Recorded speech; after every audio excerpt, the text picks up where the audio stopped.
तो क्या करें, घर का जोगी जोगड़ा और बाहर का योगी सिद्ध।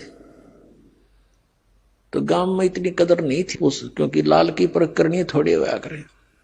बाहर के कुछ लोग व्यक्ति 2-4-10 आसपास के गांवों के शेष हुए थे, और उस समय कोई विशेष काम किसानों को होता नहीं था। वर्षा होगी तो काम पाया, नहीं तो खाली खाली रहते थे, तो वहां आ बैठते थे वह। अब गरीबदास जी के जो नाना जी थे वो बहुत बड़े पैसे वाले व्यक्ति थे। उन्होंने एक मकान सा बना रखा था जिसको नौरा बोला कर देसी भाषा में। उसमें आगे चबूतरे से होते थे, बीच में एक अच्छा छपा हुआ आंगन सा होता है। तो वहां कुछ भक्त बैठे थे। उसने जाकर के राम राय ने पूछा कि भाई गरीबदास, गांव वाले ने बता दिया कि सामने चला जा भाई, वहां है। उनसे पूछा कि भाई गरीबदास जी से मिलना, महाराज जी से मिलना, वो कहाँ है। अब वहां बैठे भक्त तो भी इंतजार कर रहे थे, काम है खेतों में, और आ जाते हैं 10 बजे तक, 8-9 बजे तक, गर्मियों का सीजन था। तो उसने सोचा राम राय ने कि इतनी दूर आ गया मैं, 200 किलोमीटर है, और संत के दर्शन करके पानी पीऊंगा। वो कह रहे थे आओ भोजन पालो, चाय पानी पियो, दूध पियो, बैठो। मैं बोला ना, वो है कहाँ, मैं दर्शन करूंगा। तो उन्होंने बता दिया जी इधर उनके खेत हैं, खेतों में सैर सपट्टे को जाते सुबह सुबह, और कब आएंगे क्या पता, संत है, आओ तभी आ जाना, टाइम भी लग जा, उनकी तो मौज है। तो उसने सोचा भी इधर संकेत कर रहे हैं, रास्ता बता रहे हैं, वहीं मिलूंगा। बताया हुआ खेत है उनका, झोंपड़ी डली है उसके ऊपर ही रास्ते पर। वो चल पड़ा कि वहीं दर्शन करूंगा महात्मा की, इसे महापुरुष के दर्शन। कहते हैं साधु दर्शन राम का, मुख पर बसे सुहाग, और दर्श उन्हीं को होते हैं जिनके पूर्ण भाग। कबीर दर्शन राम का, साहिब आवे याद, लेखे में वाए गड़ी, बाकी का समय बर्बाद। तो संत की महिमा से जो परिचित होते हैं वही महापुरुषों की कदर किया करते हैं। वो चल पड़ा। उधर से गरीबदास जी किसान थे, खेतों में सैर सपट्टे को घूमने जाते थे, और पशुओं के लिए चारा काट के और ज्वार वगैरह अपने सिर पर ऐसे रख के लाते थे, बरोटा कहते हैं हमारी तरफ। वो चारे का बंडल सा ज्वार का सिर पहले आने लग रहे बरोटा। और वहां की वेशभूषा धोती कुर्ता जो उसमें होती थी, किसान हरियाणा की वेशभूषा, उसमें रहते थे। किसान थे, बाल बच्चेदार थे। तो उस राम राय ने सोचा इस किसान से पूछ लूं महाराज जी के बारे में। उसने कहा भाई डटिए, रुकना। गरीबदास जी खड़े हो गए कि मैंने महाराज जी से मिलना, गरीबदास जी से। उनका यहाँ खेत कांसी है, मैं बहुत दूर से आया हूं पंजाब से, उनसे मिलना बहुत जरूरी है मैंने।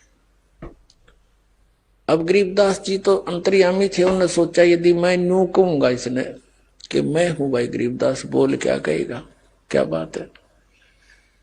तो ये यहीं से वापस हो लेगा, मेरी एक नहीं सुनेगा। क्योंकि उस भक्त ने, राम राय सिख ने, अपने मन का एक काल्पनिक संत सोच रखा था कि सिर पर जटा होंगी बड़ी बड़ी, दाढ़ी बड़ी होगी, या तो लाल कपड़े होंगे, ना कती नहीं होंगे, एक लंगोट होगा, हाथ में चमटा होगा। वो ऐसी वेशभूषा वाले को संत मानकर खोज करने निकला था। गरीबदास जी कहने लगे आ जाओ मेरे साथ, मैं मिलाऊंगा आपको गरीबदास जी से, आजा मैं मिलाऊंगा महाराज जी से तेरे को, मेरे साथ आ जाओ। अब वो साथ साथ हो गया कि इधर उधर हो गया, कोई खेत में ले चलता होगा मुझे। वो घर आ गए। घर आए तो जो उनके शेष बाहर के आए हुए थे गरीबदास जी के, वो खड़े हुए, दौड़े गए। गरीबदास जी ने जो सिर पे रखा हुआ था पशुओं का चारा, ज्वार का बरोटा, वो किसी ने वो उठाया पकड़ा, किसी ने जूते दंडवत प्रणाम किए। अब वो सरदार जी खड़ा खड़ा देखा है कि यूं के चक्कर भाई किसान थे, ये व्यक्ति दंडवत प्रणाम करते हैं। उन्होंने सोचा ये किसान होगा, जमीन अच्छी होगी, ये मजदूर होंगे इसके, इसलिए इसकी श्रद्धा कर रहे हैं। अब गरीबदास जी वहां पे गए, भगत को कैसे सेट करना है। सोचल सिद्धर मैं करूं अपने जन के काज। गरीबदास जी ने कहा कि भाई नो करो। 3-4 भगत थे, किसी को कह दिया बैलों को पानी पिला लो, किसी को कह दिया ऊपर ले दूसरे स्थान पर दूसरे घेर में पशुओं का चारा भेदो भाई तुम। एक से कहा नहाऊंगा भाई मेरी बाल्टी रख दे पानी की लाकर पाटड़े के पास।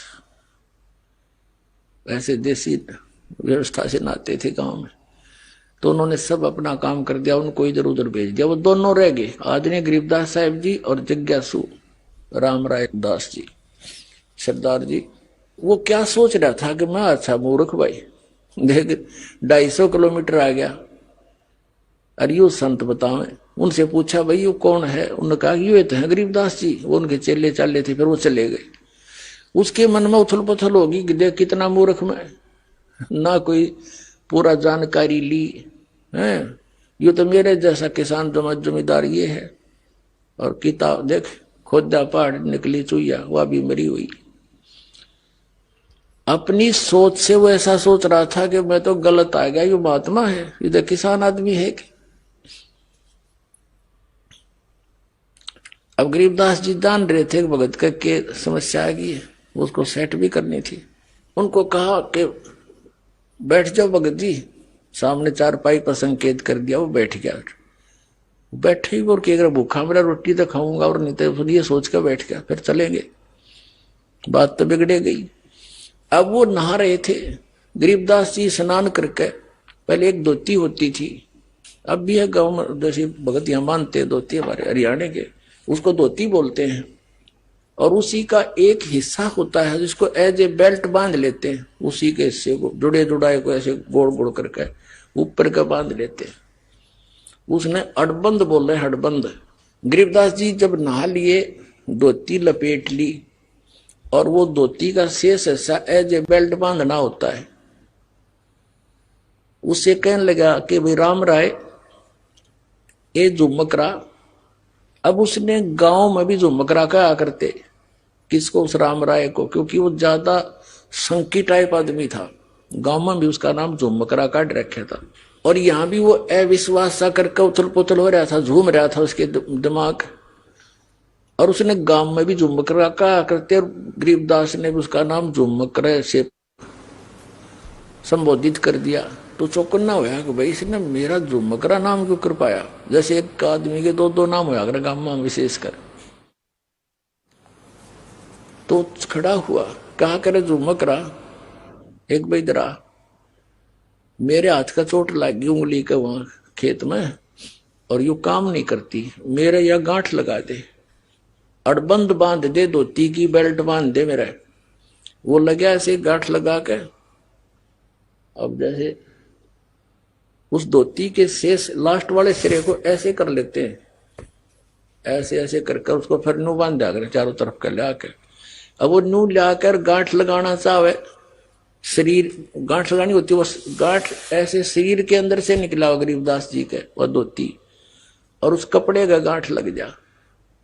और गरीबदास जी ने ध्यान दूसरी साइड में कर, उसने सोचा तेरा उल्टी साइड तो पकड़ा गया, गलत लग गया। उन्होंने फटाफट फिर खोला, दोबारा फिर ऐसे करके गांठ लाई, और नो खींचा, फिर उस धोती का लाएगी। तीसरी बार फिर ऐसे ही किया। जब गरीबदास जी ने कहा अरे झुमकरा, मैं तो तेरे जैसा किसान हूं भाई, ये धोती क्यों ना बनती तेरे थे। न्यू देखा ऊपर ने, भाई मानस तक कौन यू सिंपल मैन नहीं है, शरीर दिखर शरीर के मांगे धोती निकलना गरीब अंधा थोड़ा ही। ऊपर को देखा तो वो राम राय जो है श्री विष्णु जी के पुजारी थे, उनको सुप्रीम पावर मान्या करते थे। अब ऊपर ने देखा तो गरीबदास जी का रूप विष्णु जी का रूप बन गया, शंख चक्र गदा और ऐसे सिर पर मुकुट। और यूं देखा वो, नो देख कर चरणों में पड़ गया, चरणों में गिर गया, कि महाराज बख्श दो, मैं तो गलती होगी। फिर एकदम वो उसी रूप में थे, तो मालिक यानी परमात्मा कबीर जी सारी लीला कर रहे थे उसके फड़क मिटाने के लिए। गरीबदास जी का रूप ऐसा दिखा दिया उन्होंने, जिसके वो पुजारी थे, ताकि सेट होकर सुन लेंगे सारी राम कहानी हमारी। उसने फिर देखा तो फिर एज इट इज, फिर मन बदल गया। अब मेरा कोई भूल भुलैया होगी या मेरी अपनी ही कल्पना होगी। फिर भी कहने का इस चमत्कार को देखकर वो ठगा सा रह गया।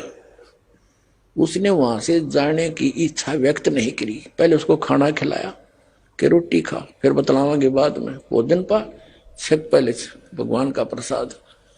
फिर लगे कथा सुनाने।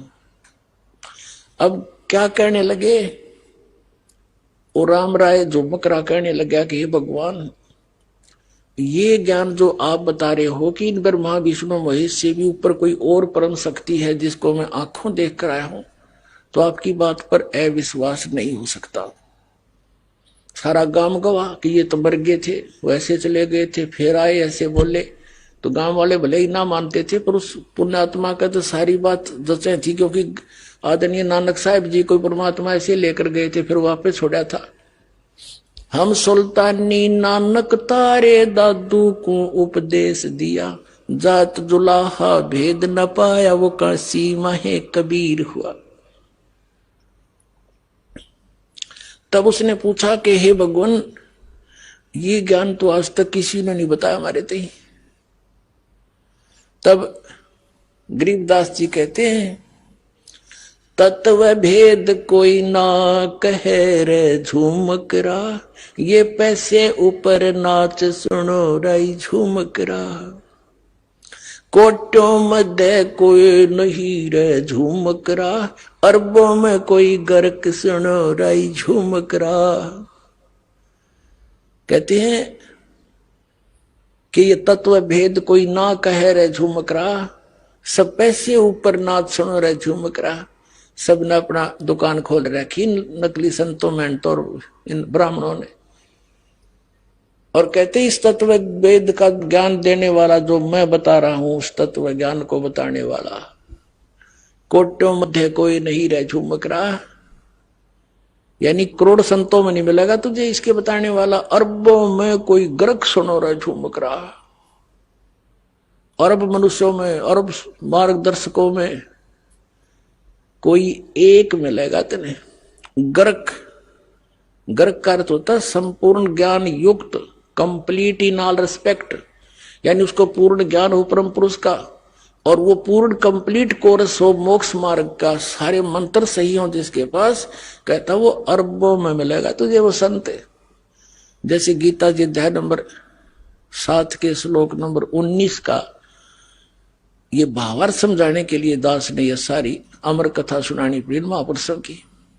उसमें क्या लिखा है कि बहुनाम जन्मानाम अंते ज्ञानवान माम प्रपद्यते, बहुत बहुत जन्मों के किसी अंत के जन्म में ये ज्ञानी ब्रह्म तक की साधना करते मेरी।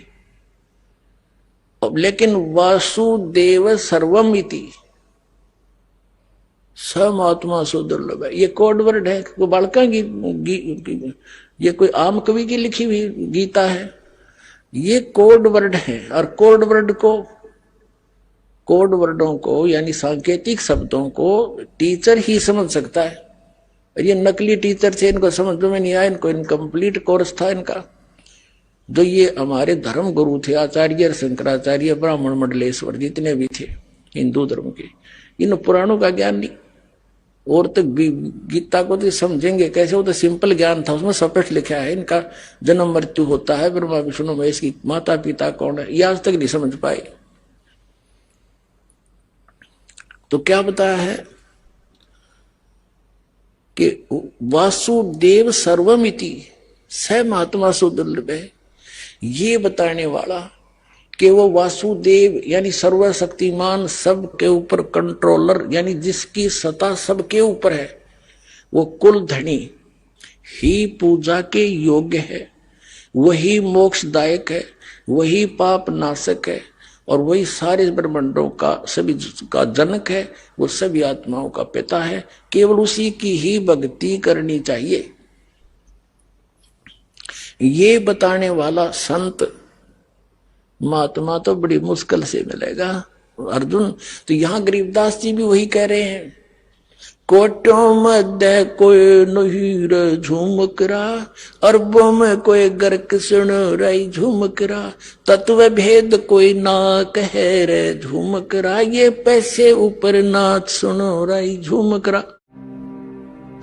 और अधिक जानकारी वसंत रामपाल जी महाराज जी से निशुल्क नाम दीक्षा प्राप्त करने के लिए संपर्क करें। हमारे संपर्क सूत्र है 8222880541 8222880542।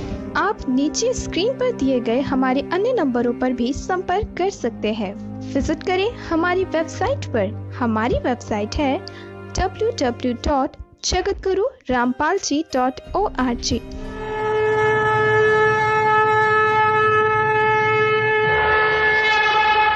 हमसे जुड़े रहने के लिए हमारे YouTube चैनल को सब्सक्राइब करें और नई वीडियो की नोटिफिकेशन के लिए बेल आइकॉन को दबाएं। अगर आप ये वीडियो Facebook पर देख रहे हैं तो लाइक जरूर करें और ज्यादा से ज्यादा शेयर करें। धन्यवाद।